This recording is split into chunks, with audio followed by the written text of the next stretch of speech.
بسم اللہ الرحمن الرحیم نحمدہ ونصلی علی رسول الکریم اما بعد باب ما یکرہ من الضحایا۔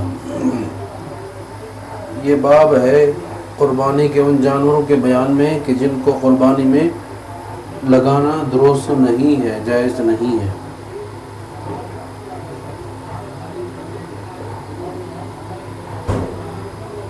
عن عبید بن فیروز قال سألت البراء بن عازب ما لا يجوز في الأضاحي فقال قام فينا رسول الله صلى الله عليه وسلم وأصابعي أقصر من أصابعه وأناملي أقصر من أنامله فقال أربع لا تجوز في الأضاحي العوراء بين عورها والمريضة بين مرضها والعرجاء بين ضلعها والكبير التي لا تنقي۔ قال قلت فإني أكره أن يكون في السن نقص فقال ما كرهت فدعه ولا تحرمه على أحد۔ یہ باب ہے ان جانوروں کے بیان کے اندر کہ جو جانور قربانی میں لگانا جن کی قربانی کرنا درست نہیں ہے۔ حضرت عبید بن فیروز کہتے ہیں کہ میں نے سوال کیا صحابی حضرت برہ بن عازب رضی اللہ عنہ سے کہ کون سے ایسے جانور ہیں کہ جن کی قربانی کرنا جائز نہیں ہے۔ فقال تو صحابی رسول نے یہ ارشاد فرمایا قام فینا رسول اللہ صلی اللہ علیہ وسلم واصابعی اکثر من اصابعی۔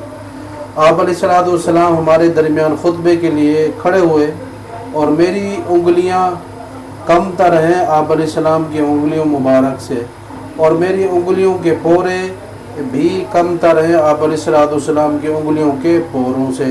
فقال اس کے بعد پھر آپ علیہ السلام نے ارشاد فرمایا اور اشارہ کیا اربع لا تجوز فی الاضاحی، یعنی انگلیوں مبارک کی طرف اشارہ کیا، جیسے یہ ایک کا اشارہ کرتے ایک بات گنوا دیتے ہیں، پھر آپ علیہ السلام نے دوسری انگلی مبارک کھولی، پھر تیسری، پھر چوتھی۔ چونکہ 4 قسم کے جانور ہیں، آپ علیہ السلام نے چاروں کی گنتی کروائی کہ اس قسم کے جانور قربانی میں جائز نہیں۔ پہلے نمبر پر العوراء، آپ علیہ السلام نے فرمایا کہ کانا، یعنی ایک آنکھ سے کانا جو ایک آنکھ سے نہ دیکھ سکتا ہو اس کی قربانی جائز نہیں ہے۔ دوسرا فرمایا المریضہ، تو ایسا مریض کہ جس کا مرض بالکل واضح ہو، چل پھر نہ سکتا ہو، قربانی کی طرف نہ آ سکتا ہو، چارہ وغیرہ نہ کھا سکتا ہو، تو یہ مریض جانور کہلاتا ہے۔ والعرجاء بین ضلعها، اور لنگڑا جانور کہ اس کا پاؤں ٹوٹا ہوا ہے، معذور ہے، تو جس سے لنگڑا کر چلتا ہے تو وہ جانور بھی قربانی میں جائز نہیں ہے۔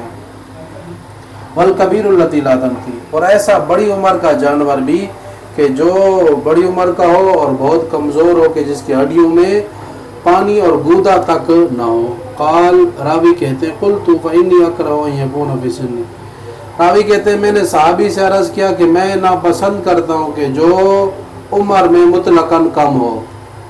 فقال، حضرت برہ بن عازب رضی اللہ عنہ نے فرمایا ما کریتا فدعہ، جس جانور کو تو ناپسند کرتا اس کو چھوڑ دے، ولا تحرم علی احد، لیکن کسی اور کے لیے حرام قرار مت دے۔ ایک جانوروں کی جو شرعی عمر ہے اس کے مطابق ٹھیک ہے، پھر اپنی طرف سے کوئی کہتا ہے کہ اس کی عمر اتنی نہیں ہونی چاہیے، مثلا بکری ہے 1 سال کی پوری ہے، پھر بھی وہ اپنے طور پر سمجھتا ہے کہ یہ کم عمر ہے، تو یہ اس کا اپنا ذاتی پسند ناپسند ہے۔ شرعی طور پر وہ جانور جائز اور درست ہے اس لیے کہ عمر اس کی پوری ہے۔ تو یہ ان کا ذاتی مسئلہ تھا۔ 4 قسم کے جانور آپ علیہ السلام نے انگلی مبارک کے اوپر گن کر فرمائے یہ 4 قسم کے جانور درست نہیں ہے قربانی میں لگانا، اس لیے کہ ان میں عیب ہے۔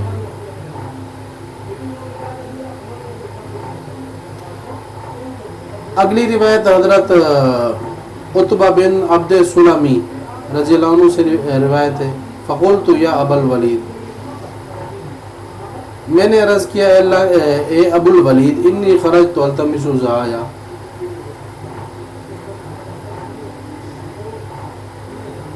اخبرنی یزید ذو مصر، یہ یہاں سے شروع ہو رہی ہے، تابعی ہے، ذو مصر یعنی مصر والے یزید.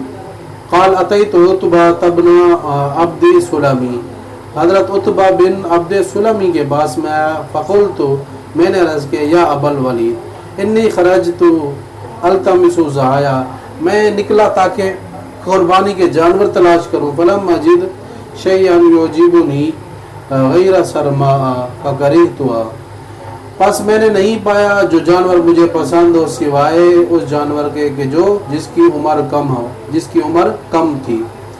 جانور کچھ پائے ہیں جن کی عمر میرے حساب سے کم تھی، اس کو میں نے ناپسند کیا. فما تقول، آپ کی کیا رائے؟ وقال افلا جئتنی بہذا، تو صحابی نے فرمایا کہ اس جانور کو تم میرے پاس کیوں نہیں لائے؟ قلت سبحان اللہ، راوی کہتے ہیں میں نے کہا کہ سبحان اللہ، یعنی حیرانگی کی بات ہے. تجوز عنک ولا تجوز عنی، آپ کے لیے وہ جانور جائز ہے، میرے لیے جائز نہیں ہے. قال نعم، صحابی نے فرمایا جی ہاں. اس کی وجہ کیا ہے؟ انک تشک ولا اشک، کہ تو شک کر رہا ہے اور میں شک نہیں کر رہا. تو شک کی بنیاد کے اوپر تو شرعی فیصلہ نہیں ہوتا، اور جب کہ جانور عمر کے حساب سے ٹھیک ہے، اور پھر آپ اپنی طرف سے کہہ رہے ہیں کہ اپنی پسند کے حساب سے کہہ رہے ہیں کہ یہ جانور مجھے عمر کے حساب سے پسند نہیں ہے. تو جب جانور کی عمر پوری ہے، مثلا بکری 1 سال کی ہے، گائے بھینس ہے وہ 2 سال کی پوری ہو چکی ہے، اونٹ اونٹنی ہے وہ 5 سال کی پوری ہو چکی ہیں، تو وہ شرعی طور پر جائز ہے. کوئی اپنی طرف سے اس سے زائد عمر کا مطالبہ رکھتا ہے تو اس کی اپنی ذاتی پسند ہے، شریعت کا حکم نہیں ہے. انما نہا رسول اللہ صلی اللہ علیہ وسلم عن المسفرۃ والمستاصلۃ والبقاء والمشیعۃ والکسراء، آپ علیہ الصلوۃ والسلام نے ان مذکورہ جانوروں کی قربانی سے منع کیا. مسفرہ، مستاصلہ، بقا، مشیع، کسرہ. اب اس کی وضاحت ہے. مسفرہ جانور سے آپ علیہ السلام نے منع کیا. وہ کون سا جانور ہے؟ وہ جانور کہ جس کے کان جڑ سے نکلے ہوئے ہوں، یہاں تک کہ اس کے کان کے سوراخ بھی نظر آ رہے ہوں. مستاصلہ وہ جانور کہ جس کے سینگ جڑ سے نکلے ہوئے ہوں. اور بقا وہ جانور کہ جس کی آنکھ کی بینائی ختم ہو چکی ہو. مشیع وہ جانور کہ جو بکریوں کے ریوڑ میں نہ چل سکتا ہو، یعنی بکری ہے کہ وہ کمزوری اور لاغری کی وجہ سے بکریوں کے اندر چل نہیں سکتی، اتنی لاغر اور کمزور ہے. الکسرا، الکثیرہ وہ جانور، وہ بکری کہ جس کے ہاتھ پاؤں وغیرہ ٹوٹے ہوئے ہیں، وہ بھی چلنے سے قاصر ہوں. تو ان مذکورہ باتوں میں سے تو کوئی بات ایسی نہیں ہے. پھر آپ نے اپنی طرف سے جو جانور کو ناپسند کیا تو اس کا کوئی شرعی طور پر جواز نہیں ہے. اس لیے یہ مذکورہ چیزیں ہوں تو اس صورت میں تو وہ جانور جائز نہیں قربانی میں لگانا، وگرنہ جانور قربانی میں اس طرح کی شرائط نہیں ہے اور وہ جانور بالکل ٹھیک ٹھاک ہے، تو اس صورت میں پھر وہ جانور قربانی میں درست ہے. عن شریح بن نعمان وکان رجل صدق عن علی رضی اللہ عنہ قال امرنا رسول اللہ صلی اللہ علیہ وسلم ان نستشرف العین والعزن ولا نضحی بعوراء ولا مقابلة ولا مدابرة ولا خرقاء ولا شرقاء. قال زہیر فقلت لأبی اسحاق اذکر عزباء قال لا قلت فما المقابلہ.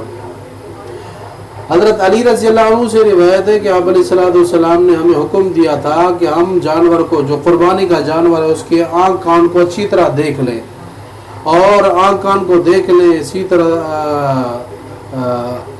ہمیں حکم دیا گیا کہ آپ علیہ السلام کی طرف سے کہ کانے جانور کو ہم قربانی کے طور پر نہ لگائیں. یہ یہاں مذکورہ جانوروں کو آپ علیہ السلام نے بیان کیا ہے. حضرت علی نے اس کی روایت کی ہے کہ اس قسم کے جانور قربانی میں جائز نہیں ہے. خالہ زہر کہتے میں نے ابو اسحاق سے پوچھا کہ اس روایت کے اندر عزبا جانور کا بھی بیان کیا گیا کہ نہیں؟ قال لا، عزبا کے آگے وضاحت آ رہی نہیں. راوی یعنی حضرت علی رضی اللہ عنہ فرماتے ہیں عزبا کا یہاں بیان نہیں ہوا. قلت فما المقابلہ، میں نے عرض کیا پھر مقابلہ کون سا جانور ہے کہ جس کے بارے میں آپ علیہ السلام نے قربان کرنے سے منع کیا ہے؟ مقابلہ کون سا جانور ہے؟ قال، تو راوی کہتے ہیں کہ مقابلہ وہ جانور ہے یقطع طرف الاذنی، کہ جانور کا کان کٹا ہوا ہو، جانور کا کان کا اگلی جانب کا حصہ کٹا ہوا ہو تو اس کو مقابلہ کہتے ہیں۔ سامنے والی سائڈ، کان کی ایک اگلی سائڈ ایک پچھلی سائڈ ہے، تو اگلی سائڈ سے جانور کا کان کٹا ہوا تو وہ بھی قربانی میں جائز نہیں ہے۔ فقلت مل مدابرہ، مدابرہ کون سا جانور ہے؟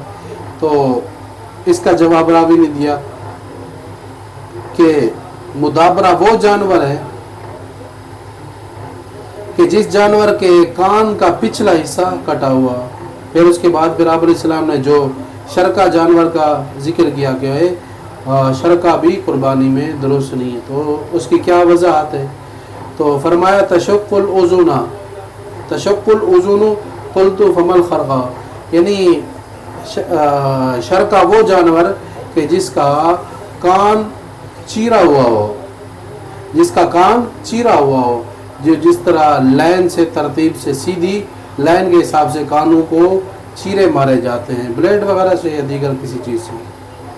اور اس کے بعد پھر خرقہ، خرقہ جانور، فرمایا خرقہ جانور وہ ہے اذنھا للسمتی، کہ وہ جانور کے جس کے کان کو چھیدا گیا ہو، یعنی کان میں گول سوراخ نکالے گئے ہوں علامت کے طور پر۔ اس دور میں جاہلیت کے زمانے میں اس طرح جانوروں کے ساتھ کیا جاتا تھا، اور چونکہ پھر اس صورت میں جانور عیبدار بن جاتا ہے تو مذکورہ جانور قربانی میں جائز نہیں ہے۔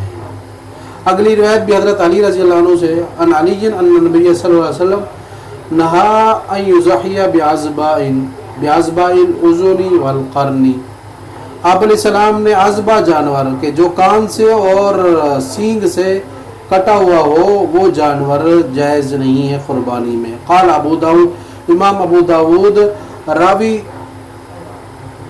جرائی راوی جو سدوسی بصری بصرہ کے علاقے سے ان کے متعلق ان کی وضاحت کر رہے ہیں، لم یحدث عنہ الا قتادہ، کہ ان سے روایت کسی نے نہیں لی ہے مگر حضرت قتادہ نے۔ یہ روایت کے بارے میں بات ہے، لیکن حضرت علی رضی اللہ عنہ سے جو روایت ہے آپ علیہ السلام نے جو ارشاد فرمایا کہ عذبہ جانور کی قربانی سے بھی آپ علیہ السلام نے منع کیا۔ عذبہ وہ جانور ہے کہ جو جانور کے کان بھی کٹے ہوئے اور سینگ بھی نہ ہو یا کٹا ہوا ہو۔ اب آگے جو اختلافی صورت ہے کان کے متعلق ائمہ کے درمیان، احناف کہتے ہیں کہ اگر کسی جانور کا کان نصف کٹا ہوا ہو یا اس سے اوپر ہو تو وہ قربانی میں جائز نہیں ہے، نصف سے نیچے نیچے ہو تو قربانی میں وہ اس کی اجازت دیتے ہیں، قربانی میں وہ جائز ہے۔ شواف مطلقاً کہتے ہیں کہ کان کٹا ہوا تھوڑا ہو یا زیادہ ہو قربانی میں وہ جانور جائز نہیں ہے۔ حنابلہ میں ایک قول احناف کے ساتھ ہے اور دوسرا قول نصف کا قول ہے، اگر جانور کا آدھا کان کٹا ہوا ہے تو وہ جانور قربانی میں جائز نہیں ہے۔ اور اسی طرح مالکیہ کے نزدیک ثلث کا قول ہے کہ امام مالک رحمہ اللہ کے نزدیک اگر کسی جانور کا کان کٹا ہوا ہو ایک تہائی، مثلا 3 انگلیوں کے برابر کان ہے تو 1 انگلی نہ ہو، 1 انگلی کے بقدر کان نہ ہو تو یہ 1 ثلث کہلاتا ہے، تو 1 ثلث اگر کان کٹا ہوا ہے تو اس کی اجازت ہے، اس سے اوپر ہو تو ان کے نزدیک بھی جانور جائز نہیں ہے۔ البتہ شوافی کے نزدیک مطلقاً ہے کہ وہ جانور جائز نہیں ہے۔ اب آگے جو صورت ہے سینگ کی کہ جو جانور بالکل جڑ سے اس کا سینگ نہ ہو نکلا ہوا ہو تو اس کی بھی قربانی جائز نہیں ہے، پہلے گزرا ہے۔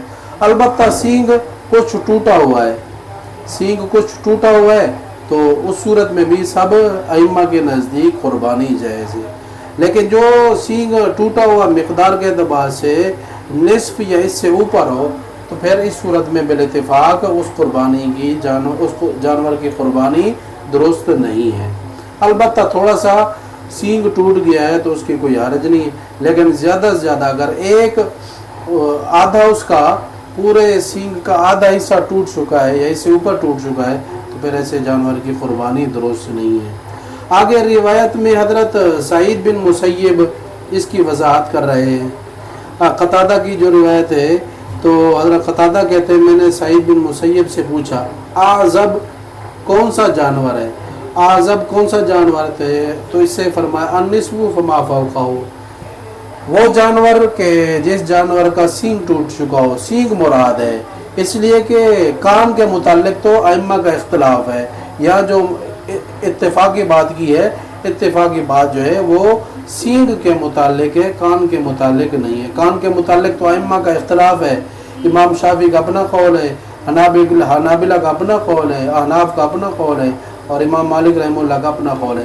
لیکن یہاں جو سعید بن مسیب رضی اللہ عنہ نے اعزب جانور کے متعلق جو آپ علیہ الصلوۃ والسلام کا بھی فرمان ہے وضاحت کی، اس سے مراد ان کے نزدیک سینگ ہے، کان نہیں ہے، یعنی سینگ آدھا سے زیادہ ٹوٹ چکا ہو تو جانور کی قربانی درست نہیں ہے۔ السلام علیکم۔